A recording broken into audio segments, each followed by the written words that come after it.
إن الحمد لله نحمده ونستعينه ونستغفره ونعوذ بالله من شرور أنفسنا ومن سيئات أعمالنا من يهده الله فلا مضل له ومن يضلل فلا هادي له وأشهد أن لا إله إلا الله وحده لا شريك له وأشهد أن نبينا محمدا عبده ورسوله يا أيها الذين آمنوا اتقوا الله حق تقاته ولا تموتن إلا وأنتم مسلمون يا أيها الناس اتقوا ربكم الذي خلقكم من نفس واحدة وخلق منها زوجها وبث منهما رجالا كثيرا ونساء واتقوا الله الذي تساءلون به والأرحام إن الله كان عليكم رقيبا يا أيها الذين آمنوا اتقوا الله وقولوا قولا سديدا يصلح لكم أعمالكم ويغفر لكم ذنوبكم ومن يطع الله ورسوله فقد فاز فوزا عظيما أما بعد فإن أصدق الحديث كلام الله تعالى وأحسن الهدي هدي نبينا محمد صلى الله عليه وسلم وإن شر الأمور محدثاتها وكل محدثات بدعة وكل بدعة ضلالة وكل ضلالة في النار أما بعد.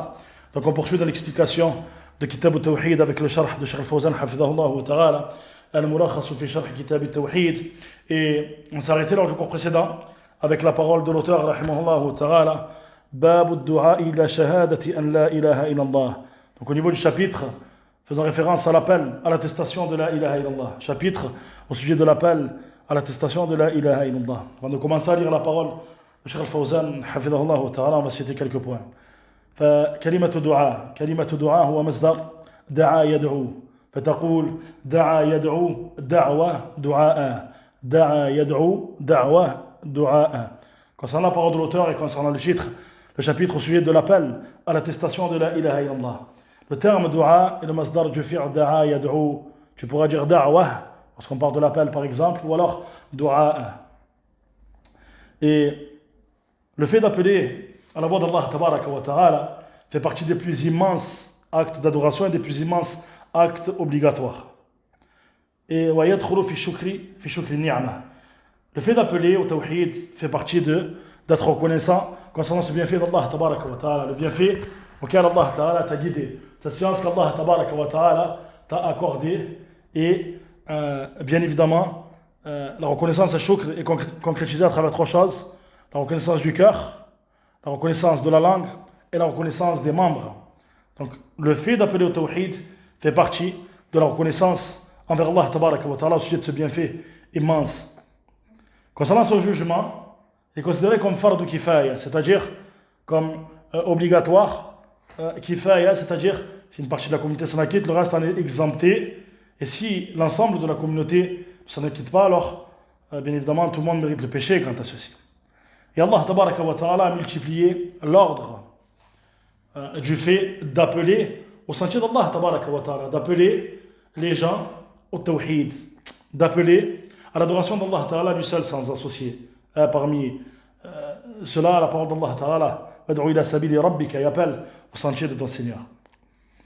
Cheikh al-Islam Ibn Taymiyyah rahimahullah ta'ala a dit وَأَعْظَمُ مَا عُبِدَ اللَّهُ بِهِ نَصِيحَةُ خَلْقِهِ وَأَعْظَمُ مَا عُبِدَ اللَّهُ بِهِ نَصِيحَةُ خَلْقِهِ. Cheikh al-Islam rahimahullah ta'ala a dit dans le sens de sa parole, et la chose la plus immense à travers laquelle Allah ta'ala est adoré est le fait de conseiller les créatures, de conseiller ses serviteurs. La da'wa au tawhid est la plus immense des da'wa.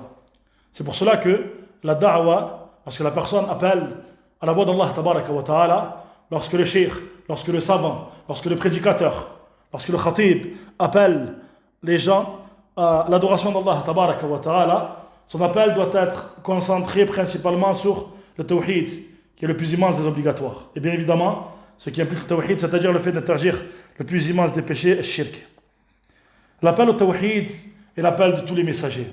فقال تعالى وما أرسلنا من قبلك من رسول إلا نوحي إليه أنه لا إله إلا أنا فاعبدون.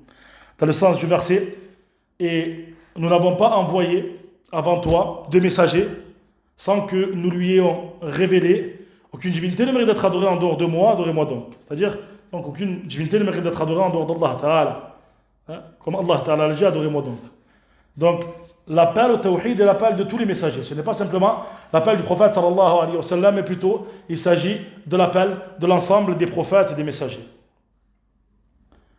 Parmi les profits et les bénéfices que l'on peut citer également au sujet de celui qui appelle au tawhid, فلا بد أن يجمع 5 ميمات احفظها وقيدها لا بد أن يجمع 5 ميمات.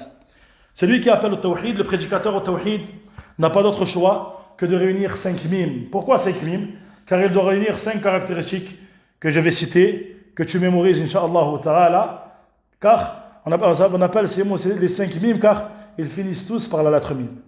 أولا لا بد أن يكون عليما. Premièrement, il n'a pas d'autre choix que d'avoir la science, d'être alima, c'est-à-dire d'avoir la science de ce au sujet de quoi il appelle, d'avoir la science concernant ce qui est voulu à travers le tawhid, concernant le sens du tawhid, concernant ce qui contredit le tawhid. Il doit savoir, il doit connaître le sujet qu'il évoque, qu'il cite, et bien évidemment, il n'est pas permis d'appeler à Allah tabaraka wa ta'ala sur une ignorance. قل هذه سبيلي أدعو إلى الله على بصيرة أنا ومن اتبعني. Dis voici mon chemin. J'appelle à Allah sur une clairvoyance, sur une science, moi et ceux qui me suivent. الأمر الثاني لا بد أن يكون رحيما. La deuxième chose, c'est qu'il n'a pas d'autre choix que d'être rahima, c'est-à-dire miséricordieux. ولو كنت فظا غليظ القلب لانفضوا من حولك. Comme Allah Ta'ala l'a rappelé au sujet du prophète sallallahu alayhi wa sallam. Et si tu étais rude au cœur dur, il se serait écarté de toi.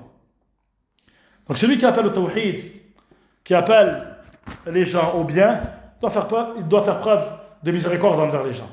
Il doit faire preuve de compassion vis-à-vis d'eux, car il veut le bien pour les gens. الأمر الثالث لا بد أن يكون حكيما. Troisièmement, il n'a pas d'autre choix que d'être hakim, c'est-à-dire sage dans sa da'wa. Faire preuve de sagesse dans sa da'wa, faire preuve et utiliser un style qui est compréhensible pour tous, afin que les gens comprennent ce message, afin que ce message passe pour tout le monde. والذي لا يكون حكيما في دعوته لعله يفسد أكثر مما يصلح. Celui qui ne fait pas preuve de sagesse concernant ce sujet-là, concernant son appel, concernant sa prédication, peut-être qu'il va corrompre plus qu'il ne va réformer. الأمر الرابع لا بد أن يكون كريما. La quatrième chose, c'est le fait que celui qui appelle au tawhid n'a pas d'autre choix que d'être généreux. فيبذل وقته وماله ويترك الراحة. Celui qui appelle au tawhid n'a pas d'autre choix que d'être généreux. Il va dépenser de son temps, il va dépenser de son argent, il va délaisser le repos, il va délaisser les plaisirs afin de se consacrer à cette prédication, à cet appel. الأمر الخامس والأخير فلا بد أن يكون سليما، يعني سليم القلب، وأن يخلص النية لله تبارك وتعالى. Cinquièmement, celui qui appelle au tawhid n'a pas d'autre choix que d'avoir un cœur saint. Comme Allah Ta'ala l'a rappelé dans sa parole, إِلَّا مَنْ أَتَى اللَّهَ بِقَلْبٍ سَلِيمٍ. Si ce n'est celui qui vient à Allah avec un cœur saint. C'est-à-dire qu'il purifie son intention pour Allah Tabaraka wa Ta'ala. فَيَدْعُو إِلَى اللَّهِ تَعَالَى وَلَا يَدْعُو إِلَى نَفْسِهِ. Il appelle à Allah Ta'ala et il n'appelle pas envers sa propre personne. Peu importe quelles sont les personnes qui le suivent, le nombre de personnes qui le suivent. Peu importe qui sont ses détracteurs. Peu importe le nombre de personnes qui les contredisent. Et ce qu'il subit et les persécutions qu'il subit quant à cet appel à partir du moment où il est sur le vrai ou à partir du moment où il est dans le vrai. Donc, il purifie son cœur de toute mauvaise intention. Il purifie son cœur de toute rancune, de toute rancœur, de toute jalousie, de tout mauvais sentiment et de toute maladie du cœur néfaste qui pourrait corrompre son appel au tawhid. C'est pour cela que le prédicateur, celui qui appelle au tawhid, n'a pas d'autre choix que de réunir ces 5 points. Donc ça, c'était pour introduire ce chapitre.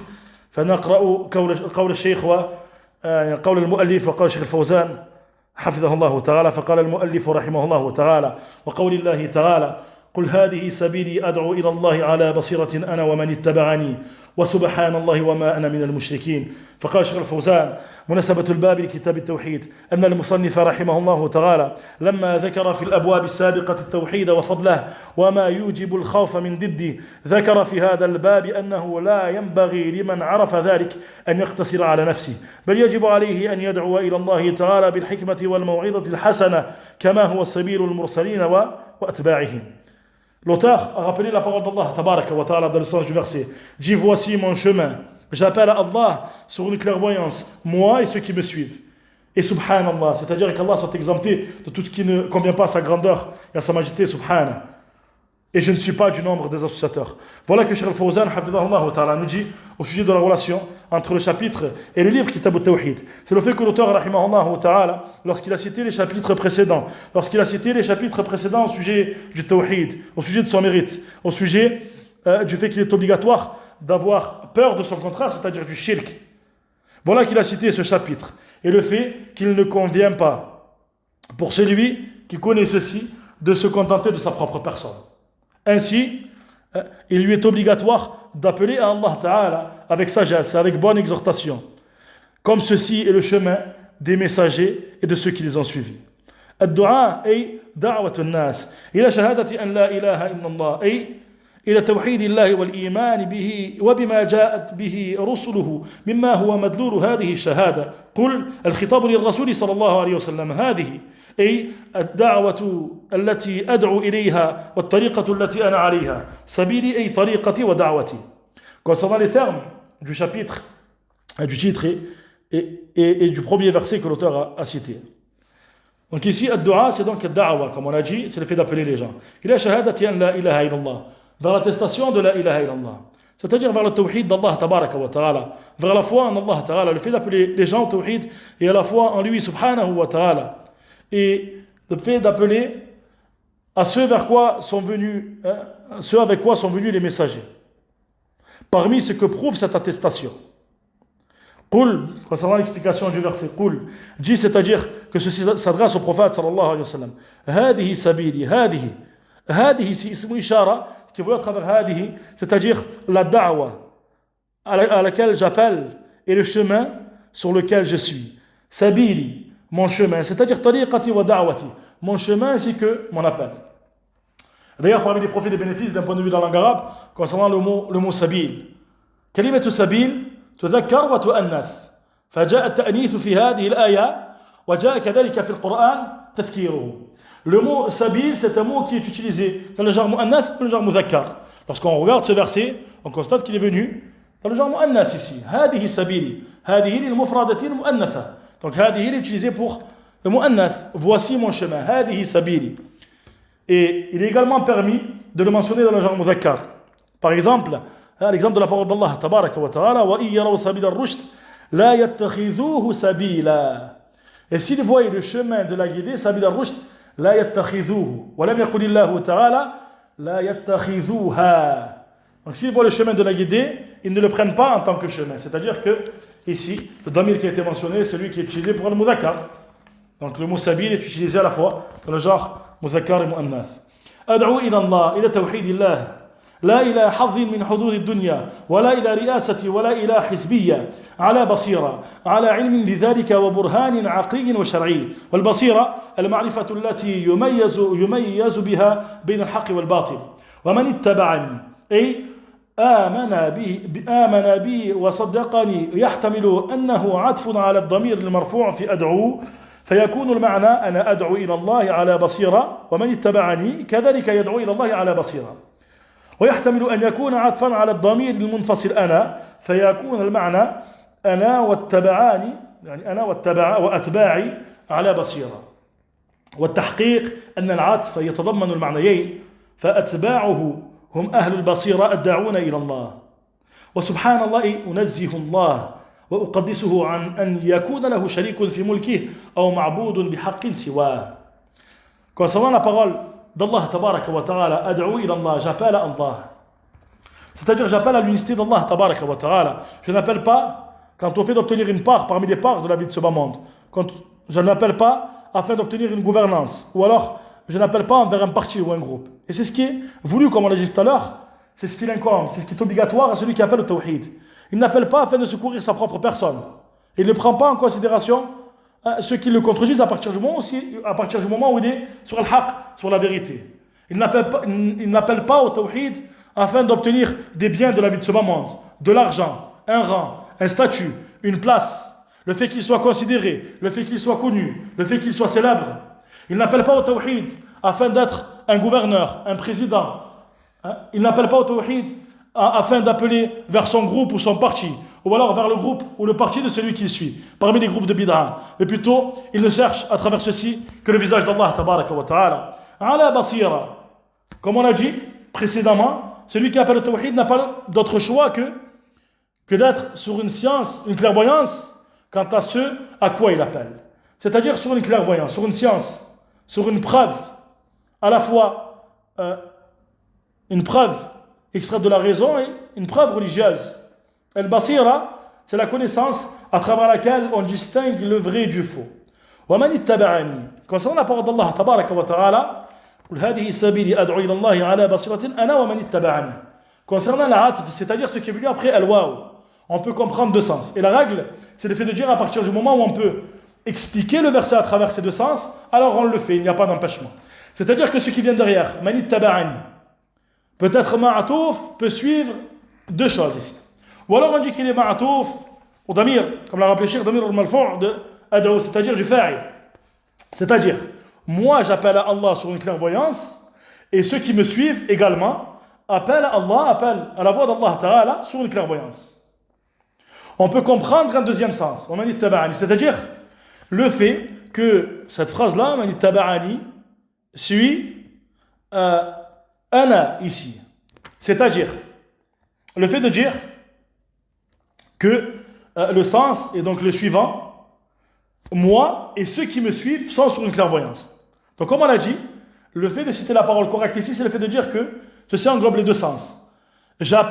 Moi j'appelle à Allah, et ceux qui me suivent appellent au chemin d'Allah Ta'ala sur une clairvoyance. Et moi je suis sur une clairvoyance, et ceux qui me suivent sont sur une clairvoyance.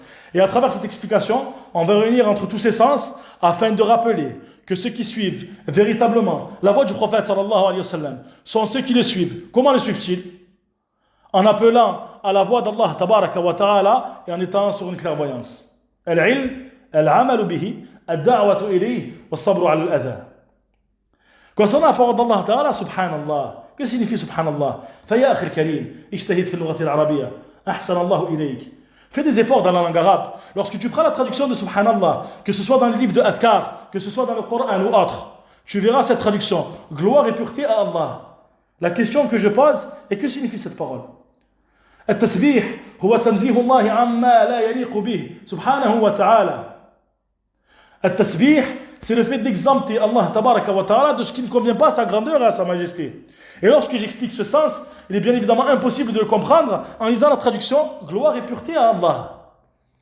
فتنزيه الله تعالى هو التنزيه عما لا يليق بجلاله وعظماته سبحانه. Lorsque tu entends le terme subhanallah, subhanallah amma yasifun, subhanallah amma yushrikun, subhan rabbi al-a'la, subhan rabbi al-azim, subhanallah wa bihamdihi, ila akhiri. Lorsque tu entends le terme du tasbih, c'est-à-dire j'exempte Allah tabaraka wa ta'ala du fait qu'il est un quelconque associé, ou dans sa royauté, ou dans le fait qu'il y ait quelqu'un d'autre que lui qui mérite d'être adoré, subhanahu wa ta'ala. المعنى الإجمالي للآية يأمر الله ورسوله صلى الله عليه وسلم أن يخبر الناس عن طريقته وسنته أنها دعوة إلى شهادة أن لا إله إلا الله على علم ويقين وبرهان وكل من اتبعه يدعو إلى ما يدعو إليه على علم ويقين وبرهان وأنه هو وأتباعه ينزهون الله عن الشريك له في ملكه وعن الشريك له في عبادته ويتبرأ ممن أشرك به وإن كان أقرب قريب. Concernant le sens général du verset, c'est le fait de dire qu'Allah tabaraka wa ta'ala a ordonné son messager sallallahu alayhi wa sallam le fait d'informer les gens au sujet de son chemin, de sa sunna, le fait qu'il s'agit, le fait d'appeler à l'attestation de la ilaha illallah en se basant sur une science et sur une certitude et sur une preuve.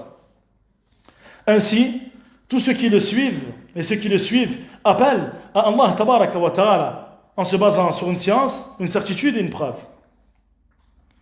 Et il est, sallallahu alayhi wa sallam, ainsi que ceux qui le suivent, qu'ils exemptent Allah tabaraka wa ta'ala de tout associé. De tout associé dans sa royauté, de tout associé dans son adoration. Et il se désavoue ainsi de ceux qui associent à Allah tabaraka wa ta'ala, fussent-ils les plus proches d'entre eux.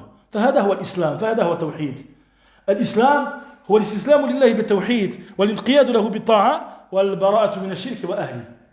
فلا بد من الأمور الثلاث. C'est ça l'islam. Le fait de se soumettre à Allah par le tawhid, et le fait de se soumettre à lui, subhanahu, par l'obéissance, et le fait de se désavouer de l'association et des associateurs. Donc lorsque tu dis, lorsqu'on lit le verset, wa subhanallah wa ma ana min al-mushrikeen. Subhanallah, je ne suis pas du nombre des associateurs. Il y a ici une preuve et une forme de désaveu vis-à-vis de ceux qui associent Allah tabaraka wa ta'ala.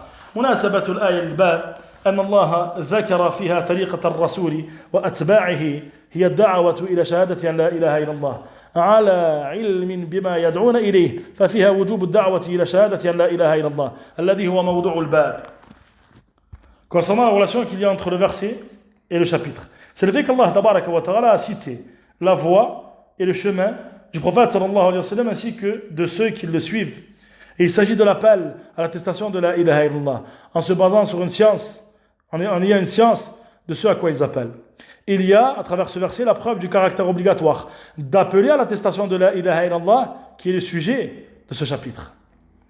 ما يستفاد من الآية أولا أن الدعوة إلى شهادة أن لا إله إلا الله هي طريقة الرسول وأتباعه.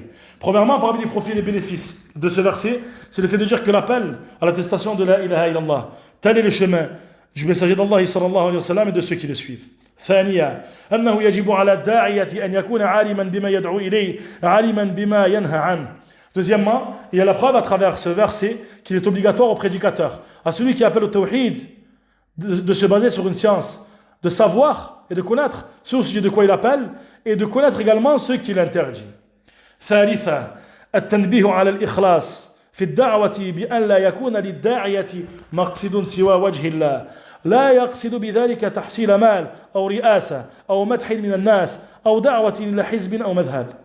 Troisièmement, parmi les profits et les bénéfices, il y a la preuve du fait qu'il y a une attention particulière concernant l'importance de l'ikhlas, le fait d'appeler à Allah tabaraka wa ta'ala en ne voulant à travers ceci que le visage d'Allah ta'ala, en ne voulant rien d'autre que la satisfaction d'Allah tabaraka wa ta'ala. Celui qui appelle le tawhid ne désire pas à travers ceci des biens ou le fait d'être gouverneur, une gouvernance, ou alors l'éloge des gens. Il ne désire pas atteindre l'éloge des gens. Et il ne l'appelle pas également envers un parti ou un madhab particulier. Bien évidemment, il appelle à la sunna du prophète sallallahu alayhi wa sallam. رابعا أن البصيرة فريضة لأن أتباعه صلى الله عليه وسلم أو لأن اتباعه صلى الله عليه وسلم واجب ولا يتحقق اتباعه إلا بالبصيرة وهي العلم واليقين. Quatrièmement, le fait qu'il est obligatoire que soit présent le basira, c'est-à-dire la clairvoyance, la science et la certitude. Car le fait de suivre le prophète sallallahu alayhi wa sallam est obligatoire. Regarde comment Cheikh Al-Fawzan hafidhahullah ta'ala a extrait ce profit, ce bénéfice à partir du verset.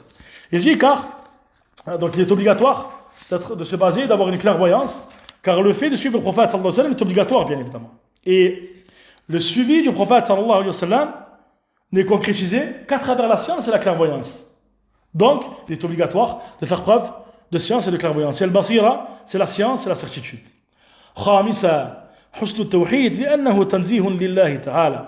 Cinquièmement, il y a parmi les profits et les bénéfices de ce verset la preuve de la beauté du tawhid, car il s'agit du fait d'exempter Allah tabaraka wa ta'ala de ce qui ne convient pas à sa grandeur et à sa majesté. سادسا قبح الشرك لأنه مسبة لله تعالى. Sixièmement, il y a comme profit et bénéfice la preuve de la laideur du shirk, car il constitue bien évidemment son contraire, c'est-à-dire le contraire de ce qu'implique le tawhid. سابعا وجوب ابتعاد المسلم عن المشركين لا يصير منهم في شيء فلا يكفي أنه لا يشرك. Septièmement, parmi les profits et les bénéfices de ce verset, le fait qu'il est obligatoire aux musulmans de s'écarter des associateurs. Il ne devient pas comme eux. Il ne suffit pas à la personne de ne pas associer, mais plutôt il s'écarte des associateurs. Et lorsqu'on dit qu'il est obligatoire de s'écarter des associateurs, il s'écarte d'eux avec son cœur et il s'écarte d'eux avec son corps. Il s'écarte d'eux avec son cœur, de par le fait qu'il se désavoue d'eux, de leur méthodologie, de ce qu'ils adorent en dehors d'Allah tabaraka wa ta'ala. Et il s'écarte d'eux avec son corps, de par le fait qu'il quitte l'endroit dans lequel il vit pour vivre dans une terre d'islam comme Allah tabaraka wa ta'ala l'a ordonné, à travers une des adorations les plus immenses, al-hijra. Al-hijra, ila balad l'islam. Donc ça c'est pour l'explication du verset que l'auteur a cité, rahimahullah ta'ala. ثم قال المؤلف رحمه الله تعالى عن ابن عباس رضي الله عنهما أن رسول الله صلى الله عليه وسلم لما بعث معاذا إلى اليمن قال له إنك تأتي قوما من أهل الكتاب فليكن أول ما تدعوهم إليه شهادة أن لا إله إلا الله وفي رواية إلى أن يوحدوا الله فإنهم أطاعوك لذلك فأعلمهم أن الله افترض عليهم 5 صلوات في كل يوم وليلة فإنهم أطاعوك لذلك فأعلمهم أن الله افترض عليهم صدقة تؤخذ من أغنيائهم فترد على فقرائهم فإنهم أطاعوك لذلك فإياك وكرائم أموالهم واتق دعوة المظلوم فإنه ليس بينها وبين الله حجاب أخرجاه.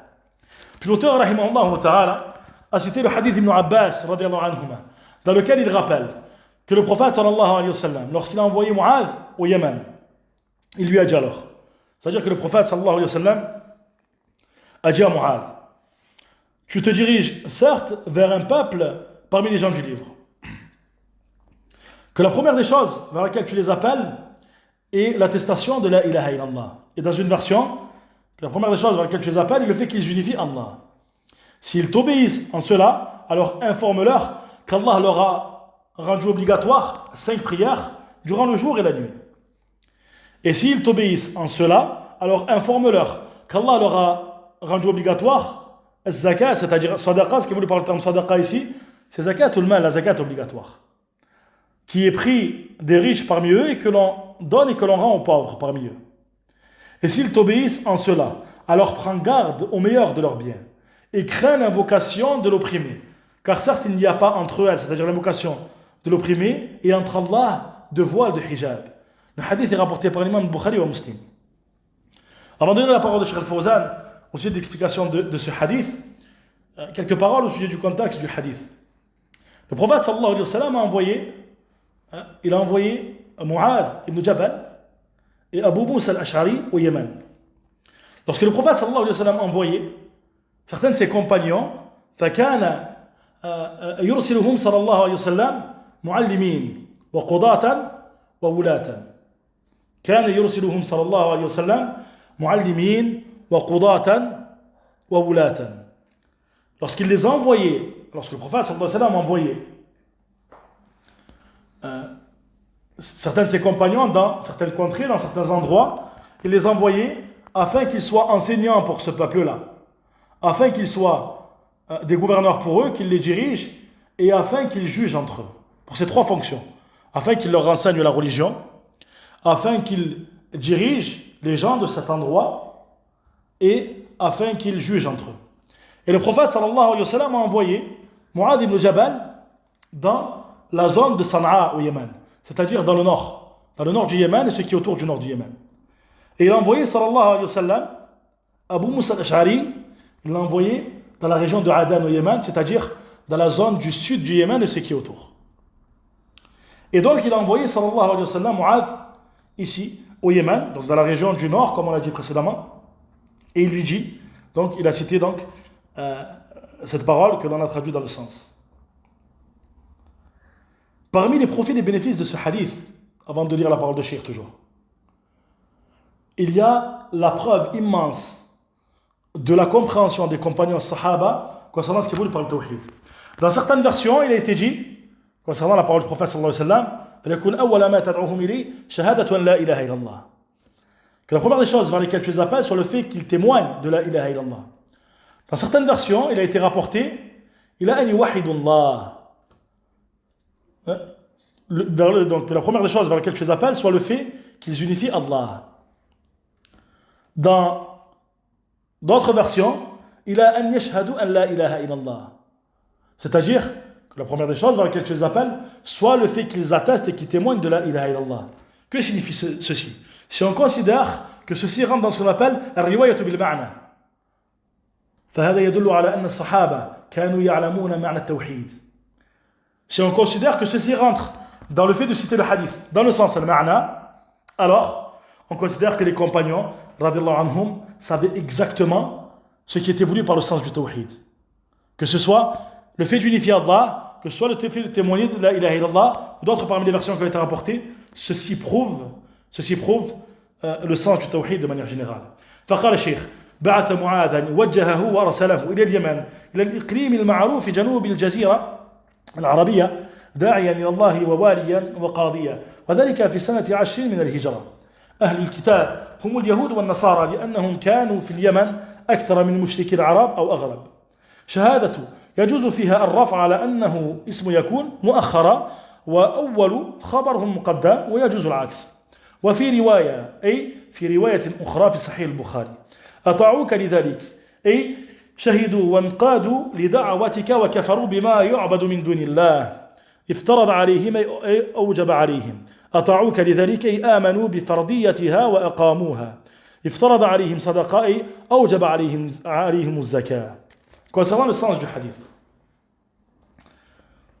le fait que donc, le prophète sallallahu alayhi wa sallam a envoyé Mu'adh, il l'a envoyé au Yémen, c'est-à-dire qu'il l'a dirigé et il l'a envoyé, comme on a dit tout à l'heure, parce que le prophète sallallahu alayhi wa sallam a envoyé des compagnons dans une région, c'était afin qu'il leur enseigne mu'allimin wa qudatan, afin qu'ils jugent entre eux, wa wulatan, afin qu'ils dirigent les musulmans de cet endroit vers le Yémen.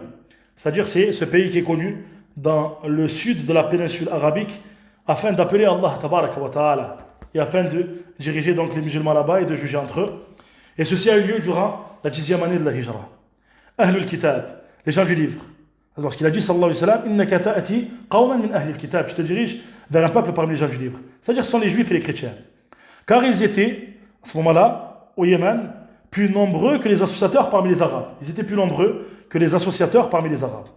Shahada, il est permis ici d'un point de vue grammatical de dire فَلْيَكُنْ أَوَّلَ مَا تَدْعُوهُم ou alors أَوَّلُوا أَوَّلَ ou alors c'était أَوَّلَ mansoub ou alors أَوَّلُوا marfou'. Si on considère qu'il est mansoub, ceci signifie qu'il sera bien évidemment comme Cheikh le rappelle ismu yakun. Donc si on considère أَوَّلُوا ici, on considère qu'il sera ismu yakun, d'accord, il y aura ici taqdim et ta'khir. Et si on considère que أول est mansoub, bien évidemment, on considérera que l'ism est venu après, puisque كان وخواتها ترفع الاسم وتنصب الخبر. Donc si on considère que on prononce أولو, l'ism est venu avant. Si on considère que c'est أولا, on considère que c'est le khabar et l'ism est venu après. في رواية dans une version, c'est-à-dire dans une autre version rapportée par l'imam Bukhari. أطاعوك لذلك, s'ils t'ont obéi quant à ceci, c'est-à-dire s'ils ont témoigné, s'ils se sont soumis à ton appel et s'ils ont mécru en ce qui a adoré en dehors d'Allah tabaraka wa ta'ala. Iftarada alayhim, alors informe-leur qu'Allah leur a rendu obligatoire. Iftarada yani awjaba, leur a rendu obligatoire. Ata'uka lidhalik, c'est-à-dire s'ils ont cru au caractère obligatoire, donc c'est-à-dire on parle de la prière ici, on parle de la prière, s'ils ont cru au caractère obligatoire de la prière et qu'ils l'ont accompli concernant sa parole, sallallahu alayhi wa sallam, iftarada alayhim sadaqa, alors informe-leur qu'Allah leur a rendu obligatoire une sadaqa, c'est-à-dire az-zakat, ce qui est voulu c'est zakatul mal. Et parmi les textes prouvant qu'on utilise le terme sadaqa ici pour zakatul mal, qawluhu ta'ala innama sadaqatu lil fuqara wal masakin, al-aya. As-sadaqat ici comme dans le verset sur At-Tawbah, innama sadaqatu lil fuqara, sadaqa c'est-à-dire zakatul mal, sont pour al fuqara et al masakin, les pauvres et ceux qui ont été mentionnés dans le verset. إياك كلمة التحذير وكرائم منصوب على التحذير جمع كريمة وهي خيار المال ونفائسه اتقي دعوة المظلوم احذرها واجعل بينك وبينها وقاية بفعل العدل وترك الظلم فإنه أي الحال وشأن ليس بينها وبين الله حجاب أي لا تحجب عن الله بل ترفع إليه فيقبلها أخرجه البخاري ومسلم في الصحيحين. Lorsque le prophète sallallahu alayhi wa sallam a dit, après avoir informé Mu'adh, le fait d'informer ces gens du Yémen qu'Allah tabaraka wa ta'ala leur a rendu obligatoire zakatul mal, il a mis en garde Mu'adh, il a dit et prends garde quant au meilleur de leurs biens. Le mot iyaka, c'est un mot qu'on utilise afin de mettre en garde, et ceci a été rapporté dans la sunna. Le prophète sallallahu alayhi wa sallam a dit iyaka wa muhdathatil umur, prenez garde à toute nouvelle chose. Donc quand tu dis iyaka wa, c'est-à-dire que ce qui va venir derrière va être mansoub à la-tahdhir. C'est un chapitre parmi les chapitres de la langue arabe qu'on appelle la-tahdhir. Et le mot qui va venir après va être mansoub. Iyaka wa muhdathati al-umur. Iyaka wa kara'im amwalihim. Et kara'im est le pluriel de kalima, c'est-à-dire prends garde au meilleur de leurs biens, au plus précieux, au meilleur de leurs biens. Ça c'est ce qui est demandé. lorsqu'on ordonne à la personne de sortir la zakat, il va sortir ce qui fait partie de ce qui est intermédiaire dans ses biens. Non pas les biens les moins précieux, non pas les biens les plus précieux, mais plutôt ce qui est entre les deux. Et crains l'invocation de l'opprimé, c'est-à-dire prends garde à celle-ci, car il n'y a pas entre toi et entre elles de préservation quant à celle-ci. C'est-à-dire de par le fait d'accomplir, d'être équitable et le fait de délaisser l'injustice. Donc c'est ce qui permettra, bien évidemment, d'être préservé de ceci, c'est-à-dire de ne pas être impacté par l'invocation de celui que tu opprimes. C'est pour cela que t'incombe de prendre garde de la plus grande des mises en garde quant au fait d'opprimer une personne. Car sache que s'il invoque Allah tabaraka wa ta'ala contre toi, il n'y a pas de voile entre son invocation et Allah tabaraka wa ta'ala. Et si tu sais que tu as causé du tort à une personne, sois ardent quant au fait de lui demander de te pardonner, afin que justement tu ne sois pas sous cette menace. C'est-à-dire, c'est la parole du prophète sallallahu alayhi wa sallam, c'est-à-dire l'affaire, l'état, la situation de l'affaire est telle qu'il n'y a pas entre elles, c'est-à-dire cette invocation et entre Allah de voile. C'est-à-dire qu'il n'y a pas de voile, mais plutôt elle est élevée vers Allah tabaraka wa ta'ala et il l'accepte subhanahu. Akhraja, ils l'ont extrait tous les deux, c'est-à-dire Al-Bukhari wa Muslim dans leur recueil authentique. المعنى الإجمالي للحديث أن النبي صلى الله عليه وسلم لما وجه معاذ بن جبل رضي الله عنه إلى إقليم اليمن داعيا إلى الله ومعلما رسم له الخطة التي يسير عليها في دعوته فبين له أنه سيواجه قوما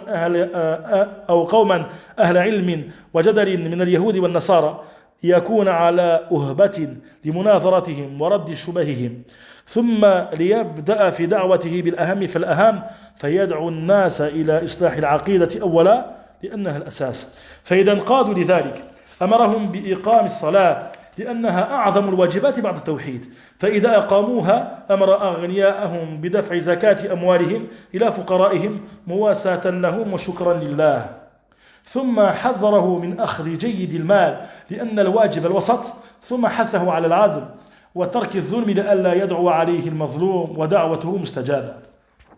Concernant le sens général du hadith, c'est le fait que le prophète sallallahu alayhi wa sallam, lorsqu'il a envoyé Mu'adh ibn Jabal au Yémen, afin d'appeler les gens Allah tabaraka wa ta'ala, afin de leur enseigner, il lui a tracé sallallahu alayhi wa sallam la voie à suivre, il lui a indiqué la voie à suivre, la voie qu'il devait entreprendre dans sa da'wa.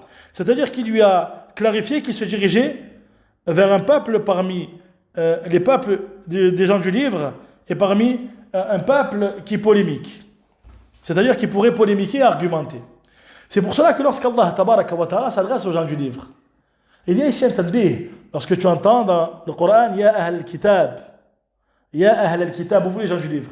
Que signifie ceci? C'est-à-dire qu'il y a un appel envers ces gens-là, afin qu'ils raisonnent, car ils ont une science qui a précédé, car ils ont reçu des livres venant de la part d'Allah tabaraka wa ta'ala, bien que ces livres ont été aujourd'hui falsifiés.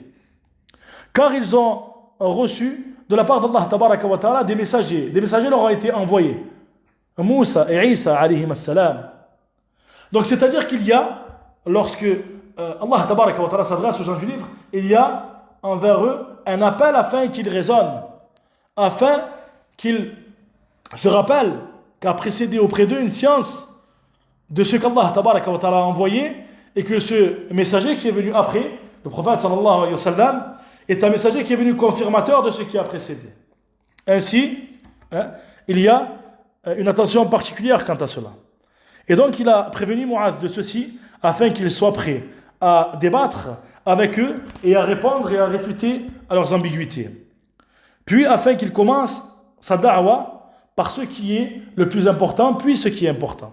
Ainsi il appelle les gens au fait de réformer leur croyance, l'aqidah, premièrement, car il s'agit de la base. On peut donc dire qu'il y a parmi les profits et les bénéfices de ce hadith la preuve de l'importance pour celui qui appelle à Allah Ta'ala de commencer par ce qui est le plus important. Al-asl huwa at-tawhid. Il n'incombe pas à la personne qui appelle à Allah Ta'ala de commencer par autre chose que le tawhid.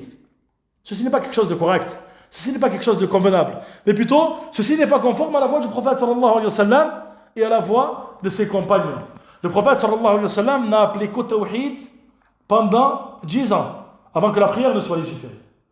Et il a appelé au tawhid toute sa vie. Donc il a appelé seulement au tawhid pendant les 10 premières années de sa vie en tant que prophète sallallahu alayhi wa sallam. Puis la prière a été légiférée.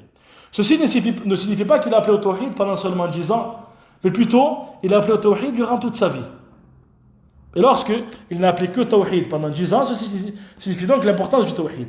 Mais plutôt lorsque tu médites quant à la biographie du prophète sallallahu alayhi wa sallam, tu verras qu'il a appelé au tawhid jusqu'à la fin de sa vie, jusqu'aux derniers instants de sa vie. Comme les hadiths le prouvent. Puis Cheikh nous dit, et lorsqu'ils se sont soumis à ceci, voilà qu'il leur informe, voilà que Mu'adh leur ordonne l'accomplissement de la prière. Car il s'agit des actes, de l'acte du plus immense des obligatoires après le tawhid.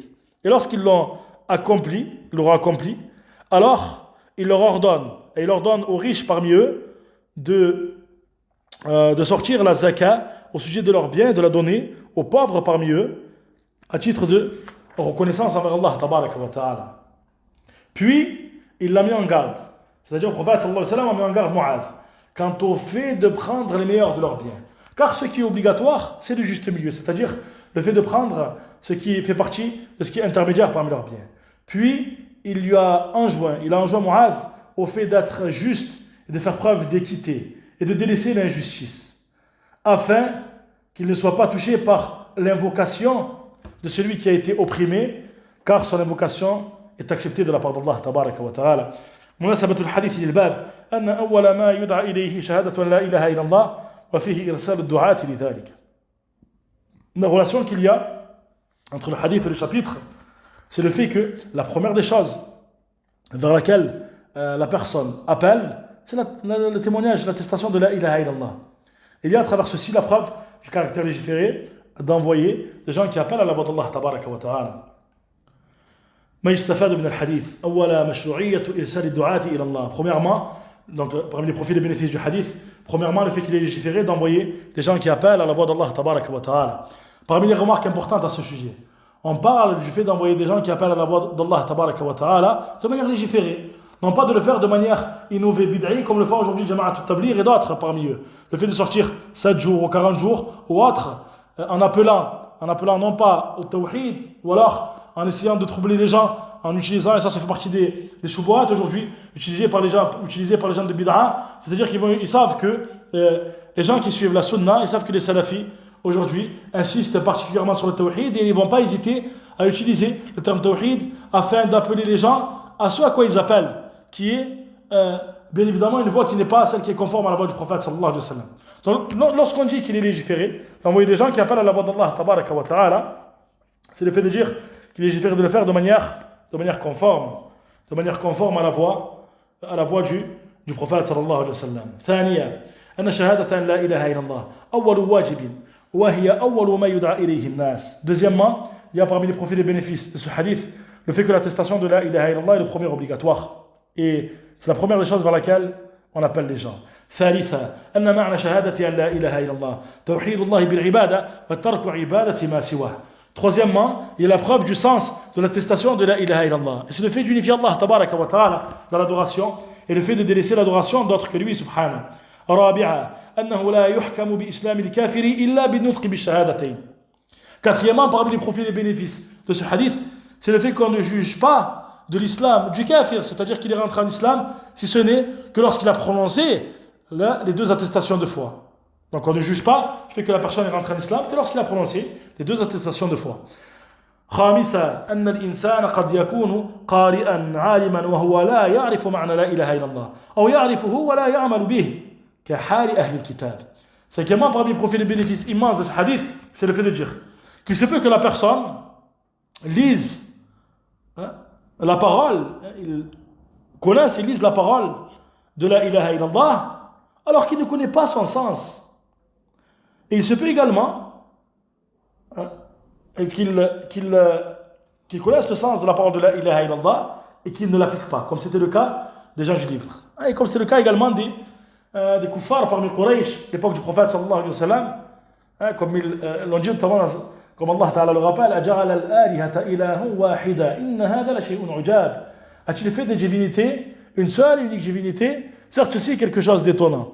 C'est-à-dire qu'il savait que lorsqu'il prononcerait la parole de la ilaha illallah, il savait que ceci impliquerait le fait qu'il Vous, une adoration pure et exclusive à Allah, tabaraka wa ta'ala, lui seul, sans associer, subhanahu, et délaisser ainsi les divinités qu'ils adoraient en dehors d'Allah. سادسا أن مخاطبة العالم ليست كمخاطبة الجاهل إنك تأتي قوما من أهل الكتاب. Sixièmement, parmi les profits et les bénéfices de ce hadith, c'est le fait de dire que lorsque tu t'adresses à un savant, quelqu'un qui sait, ce n'est pas comme lorsque tu t'adresses à quelqu'un qui ignore. Pourquoi ceci? Car le prophète sallallahu alayhi wa sallam a dit à Mu'adh, certes tu te diriges vers un peuple parmi les gens du livre, c'est-à-dire il a mis en garde Mu'adh concernant le fait qu'il se dirigeait vers un peuple qui avait reçu une science, un livre de la part d'Allah tabaraka wa ta'ala, et ainsi afin qu'ils soient prêts afin de répondre à leurs ambiguïtés. سابعا التنبيه على أنه ينبغي للإنسان خصوصا الداعية أن يكون على بصيرة من دينه ليتخلص من شبهات المشبهين وذلك بطلب العلم.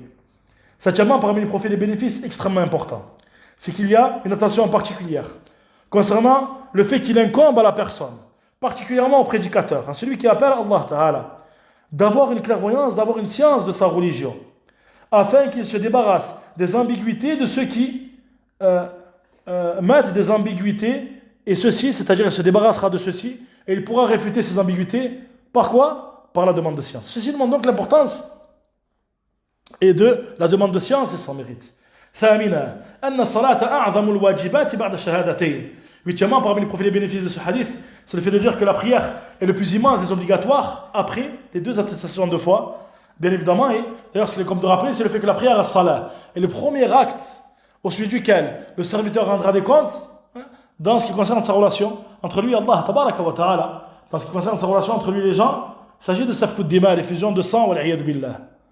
Donc, concernant les actes d'adoration, l'ibadat, la première des choses sur laquelle le serviteur rendra des comptes, bien évidemment, après la concrétisation du tawhid, bien évidemment, lorsqu'on dit après la concrétisation du tawhid, c'est que, bien évidemment, l'acte le plus obligatoire, l'acte le plus immense, première des choses qui est obligatoire, c'est la concrétisation du tawhid. Mais concernant les actes qu'il effectue de manière apparente, c'est bien évidemment as-salah. تاسعا أن الزكاة أوجب الأركان بعد الصلاة. Neuvièmement, parmi les profits et les bénéfices de ce hadith, le fait de dire que la zakat est l'acte et le pilier le plus obligatoire après la prière. Et c'est pour cela que l'on dit que la zakat est la sœur de la prière as-salah. Wa aqimu as-salah wa atu az-zakat. Et accomplissez la prière et acquittez-vous de la zakat. Et ceci est extrêmement important. Lorsque tu vois la négligence dont beaucoup de personnes font preuve aujourd'hui, quant au fait de s'acquitter de la zakat, alors qu'ils sont éligibles quant au fait de la sortir et donc de s'acquitter de cette zakat, c'est-à-dire que l'importance de la prière est connue dans la religion de l'islam. Certaines personnes sont ardentes quant au fait de préserver leur prière, de la préserver durant leur temps, du fait pour l'homme de la préserver dans les mosquées, dans les maisons d'Allah tabaraka wa ta'ala. Et ceci est un bien. Et nous encourageons les personnes à persister et à être encore meilleures dans ceci. Cependant, il n'est pas convenable d'être ardent quant au fait de préserver cette prière et de délaisser cette zakat qui fait partie des piliers de l'islam, mais plutôt qui est le pilier le plus important après l'accomplissement de la prière, as-salah, ashira. Et d'ailleurs, comment la personne s'acquittera de la zakat de manière convenable? Par l'apprentissage de la science religieuse et par l'apprentissage des règles de la zakat. ashira, bayanu masrifin min masarif az-zakat. Dixièmement, parmi les profits et les bénéfices de ce hadith, le fait qu'il y a la clarification d'un groupe parmi les groupes de personnes qui sont en droit de recevoir cette zakat, et c'est al-fuqara. Et il est permis de se contenter des pauvres al-fuqara seulement. Et d'ailleurs, ce qu'on appelle dans al-asnaf al-thamaniya, يعني الذين يستحقون الزكاة هم المذكورون في سورة التوبة. Ce qu'on appelle les 8 catégories de personnes. Donc il y a 8 catégories de personnes qui sont en droit de recevoir zakatul mal, qui sont mentionnées dans ce verset, dans Surat At-Tawbah, إنما الصدقات للفقراء والمساكين إلى آخر الآية. الحادية عشرة أنه لا يجوز أخذ الزكاة من جيد المال إلا برضا صاحبه. Onzièmement, parmi les profits et les bénéfices de ce hadith, le fait qu'il n'est pas permis de prendre de la zakat les meilleurs des biens, sauf si son propriétaire agrée ceci. C'est-à-dire que, bien évidemment, parmi ce qui est voulu, c'est le fait que tu prennes les biens qui sont intermédiaires, les biens qui ne sont pas les biens les plus précieux et qui ne sont pas les moins précieux, les biens les plus vils. Non, on prend les biens qui sont intermédiaires. Sauf si le propriétaire agrée ceci et désire donner les meilleurs de ses biens, avec son accord. Mais sinon, on ne prend pas les meilleurs de ses biens. الثانية عشرة التحذير من الظلم وأن دعوة المظلوم مستجابة لو كان عاصيا. Deuxièmement, parmi les profits et les bénéfices de ce hadith, et c'est le dernier profit, c'est le fait qu'il y a la preuve de la mise en garde de l'injustice. Et le fait que l'invocation de celui qui a été opprimé est acceptée, elle est acceptée de la part d'Allah Ta'ala, même si c'est un désobéissant. Faya Abdallah ittaqillah. Le fait qu'une personne commette un péché parmi les grands péchés. Et le fait que tu sois sur une droiture, sur une certaine droiture, ne t'enfle pas d'orgueil quant à ceci. Ne te sens pas meilleur que les autres. Ne pense pas que le fait que tu portes la sunna de manière apparente, le fait que tu préserves ta prière à l'heure, le fait que tu participes à quelques cours, et tout ceci est un bien immense. Ne pense pas que ceci te donne le droit de t'enfler d'orgueil vis-à-vis des personnes qui sont dans les désobéissances, même s'ils sont dans les obéissances de manière apparente. Mais plutôt, fais preuve de miséricorde. On a rappelé que celui qui appelle à Allah tabaraka wa ta'ala est celui qui fait preuve de miséricorde envers les créatures d'Allah ta'ala. Et ne pense pas que cette personne, alors qu'il fait partie des obéissants, des personnes désobéissantes, si tu lui causes du tort, ne pense pas que son invocation n'est pas acceptée de la part d'Allah ta'ala. Et plutôt, sache que si tu lui causes du tort, il n'y a pas de voile entre son invocation et Allah ta'ala. Fattaqillah.